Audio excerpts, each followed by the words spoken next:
আরে সত্যি তো দেখছি পুকুরে কত বড় একটা চকলেটের গাছ হয়েছে। আমি গাছে কোনোদিন চকলেট দেখিনি। মা, ও মা, এদিকে এসো না। দেখো দেখো, কত বড় চকলেটের গাছ।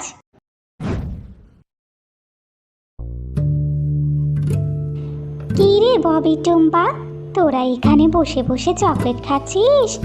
আমারও না অনেক চকলেট খেতে ইচ্ছে করে, কিন্তু কি করব, আমার মাঝে বেঁচে নেই। আমাকে কেউই একটু চকলেট কিনে দেয় না রে। এগুলো ক্যাডবেরি চকলেট, খেতে অনেক মজা। একটা চকলেটের যে অনেক টাকা দাম। তুই খাবি?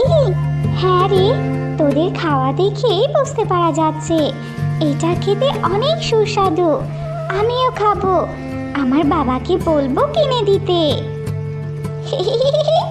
তোর বাবা তোকে কি করে চকলেট কিনে দেবে? তোর বাবার কাছে চকলেট কেনার টাকা আছে নাকি?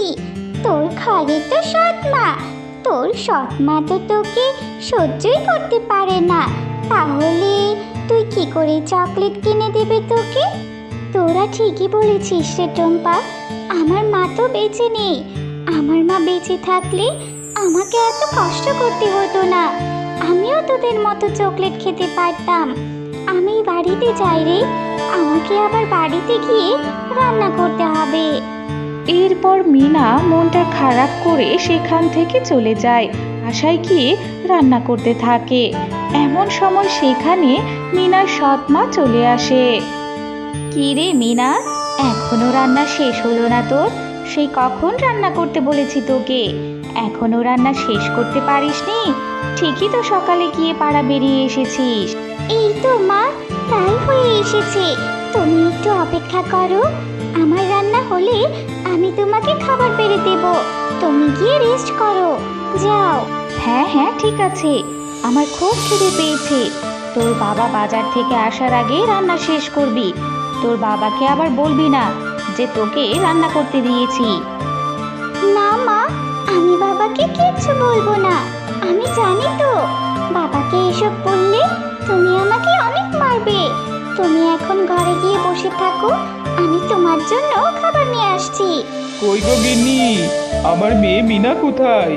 আমার মেয়ে মিনার জন্য আমি কত সুন্দর একটা স্কুল ব্যাগ এনেছি। আমার মেয়েটাকে স্কুলে ভর্তি করে দেব গো। হ্যাঁ সেটা তো বুঝেছি, তোমার মেয়ে দেখো ওই গ্রামের বন্ধুদের সাথে খেলা করছে। ওর তো কোনো কাজ নেই, সারাদিন বন্ধুদের সাথে গিয়ে খেলে। আর ও তো মেয়ে বাচ্চা, এত লেখাপড়া করিয়ে কি হবে? লেখাপড়া করতে গেলে মেয়েটার কত মেধা খরচ হবে বলো তো। বাবা, এই তো আমি ঘরেই ছিলাম। কি হয়েছে বাবা, আমাকে ডাকছিলে তুমি? হ্যাঁ রে মামিনা, এই দেখ, আমি তোর জন্য স্কুল ব্যাগ এনেছি। তোর মায়ের অনেক স্বপ্ন ছিল তোকে স্কুলে লেখাপড়া করিয়ে অনেক বড় করা। বাবা, তাহলে তো অনেক মজা হবে। আমার স্কুলে যেতে খুব ইচ্ছে করে। জানো বাবা, টম্পা ববি ওরা রোজ রোজ স্কুলে যায়, লেখাপড়া করে। আমিও লেখাপড়া করে অনেক বড় চাকরি করব। হ্যাঁ রে মা, তুই কালকে থেকে স্কুলে যাবি। আমি তোর সাথে গিয়ে গ্রামের স্কুলে ভর্তি করিয়ে দেব। রে মিনা, সকাল সকালে স্কুল ব্যাগ নিয়ে কোথায় যাচ্ছিস? কেন মা, বাবা যে আমাকে বলল আমাকে স্কুলে ভর্তি করে দেবে। আমি স্কুল ব্যাগ নিয়ে স্কুলে যাব, বাবা আমাকে স্কুলে ভর্তি করে দেবে। আরে স্কুলে ভর্তি হবি মানে? তোকে স্কুলে লেখাপড়া করাতে গেলে কত টাকা খরচ হবে তুই জানিস? তোকে আমি মেরেই ফেলবো তুই যদি স্কুলে যাস। তোকে স্কুলে যেতে হবে না, তুই তোর বাবাকে বলবি তোর স্কুলে লেখাপড়া করতে ভালো লাগে না, যা কাজ করতে যা। তুই স্কুলে গেলে আমার সংসারে কাজ করবে কে? কিন্তু মা, আমার যে স্কুলে যেতে খুব ইচ্ছে করে। আমার স্কুলে যেতে খুব ভালো লাগে মা। বাবাকে আমি মিথ্যে কথা কেন বলবো? ও বাবা, মিথ্যে কথা বলতে পারবি না? মিথ্যে কথা না বললে যে মার খেতে হবে। আর একটাও কথা বলবি না, না হলে কিন্তু পেটাতে শুরু করব। বাঘিনী মামির দোকানে গিয়ে বাজার করে নিয়ে আয়, যা। আচ্ছা ঠিক আছে মা, আমি বাবাকে মিথ্যে কথাই বলবো। তবুও তুমি আমার মেরো না, আমাকে মারলে যে আমার খুব কষ্ট লাগে। আমি এখনই দোকানে যাচ্ছি মা। কাকিমা, মা নাকি আপনার দোকানে বাজারের লিস্ট আর টাকা রেখে গেছে, আমাকে বাজারগুলো বুঝিয়ে দিন। হ্যাঁ রে মিনা, তুই এত ছোট বাচ্চা, তুই এতগুলো বাজার কি করে বয়ে নিয়ে যাবি? তোকে দেখলে আমার খুব মায়া হয় রে। আজ তোর সৎ মা বলে তোকে দিয়ে কত কষ্ট করাই। কিরে মিনা, ওভাবে ওইদিকে তাকিয়ে কি দেখছিস? বাজার নেওয়া তো হয়ে গেছে, তাড়াতাড়ি বাড়ি চলে যা, না হলে যে তোকে তোর মা মারবে। হ্যাঁ বাঘিনী কাকিমা, আমি দেখছি ওই তোমার দোকানে থাকা চকলেটগুলো কত সুন্দর। ওই ডেরি মিল্ক চকলেটগুলো খেতে অনেক মজা, তাই না কাকি? হ্যাঁ রে মিনা, এই চকলেটগুলো খেতে অনেক মজা। কেন, তুই খাবি?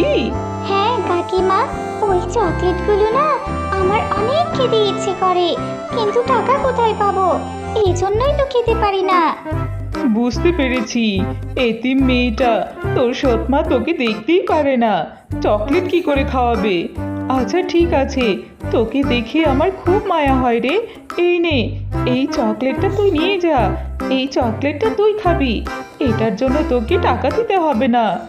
এরপর মিনা চকলেটটা নিয়ে খুশি মনে বাড়ি চলে যায়।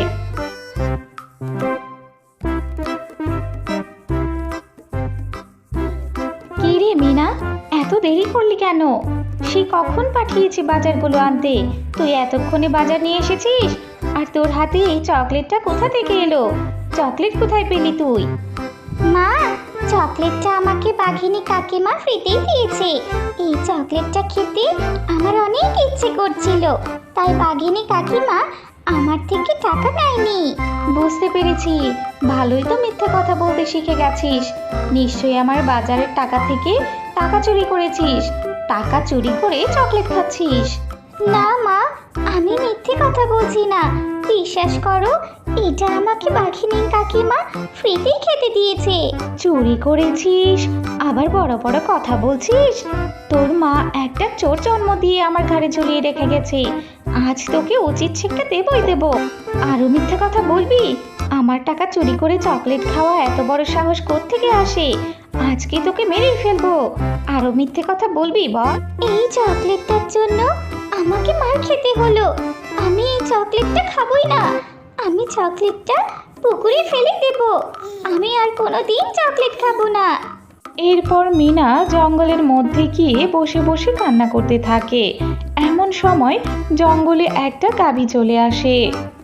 হাম্বা, কি হয়েছে বাচ্চা মেয়ে? তুমি জঙ্গলের মধ্যে বসে বসে কাঁদছো কেন? তোমার কান্না দেখে আমার খুব কষ্ট হচ্ছে। এরপর মিনা সেই গাভীটিকে তার সাথে ঘটে যাওয়া সব কিছু খুলে বলতে থাকে। তুমি কেঁদো না বাচ্চা মেয়ে, দেখো আল্লাহ তোমাকে সাহায্য করবে। তুমি যে পুকুরে চকলেটটা ফেলেছো, সেই পুকুরে আল্লাহ দয়া দেখতে পারবে। কালকে সকালে দেখতে পারবে ওই পুকুর থেকে তুমি অনেক ভালো কিছু পাবে। তুমি সত্যি বলছো গাভী? আচ্ছা ঠিক আছে, তাহলে আমি কালকে সকালে ওই পুকুরের কাছে আবার যাব, দেখব আল্লাহ আমার জন্য কি দয়া রেখেছে।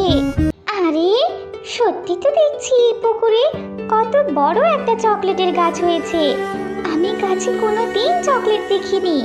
মা, ও মা, এদিকে এসো না, দেখো দেখো কত বড় চকলেটের গাছ।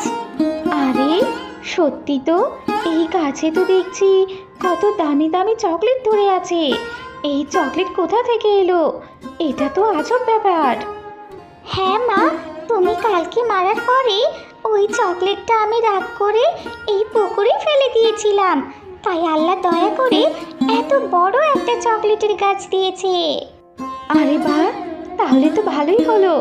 এত দামি দামি চকলেট বিক্রি করে তো আমি কোটিপতি হয়ে যাব।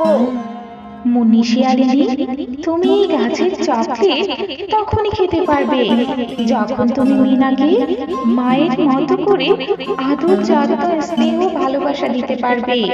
আর তুমি যদি মিনার সাথে অত্যাচার করো, তাহলে এই চকলেট ধরার সাথে সাথে তুমি জলে পুড়ে ছাই হয়ে যাবে। না না জাদুর চকলেট গাছ, আমি মিনাকে এখন থেকে খুব ভালোবাসবো। আয় মা মিনা, আমার কাছে আয়। তুই ছাড়া আমার কে আছে বল? তুই তো আমার নিজেরই সন্তান। জাদুর চকলেট গাছ, এখন থেকে মিনাকে আমি নিজের সন্তানের মতোই বড় করব। আচ্ছা ঠিক আছে, এই নাও, আমি তোমাদেরকে এই চকলেট দিয়ে দিচ্ছি। এই চকলেটগুলো তোমরা খেতেও পারবে, আবার বিক্রিও করতে পারবে। মনে শিয়ালিনী, মনে রেখো, তুমি যদি মিনাকে আবারও অত্যাচার করো তাহলে এই চকলেটগুলো তোমার জন্য বিষ হয়ে যাবে।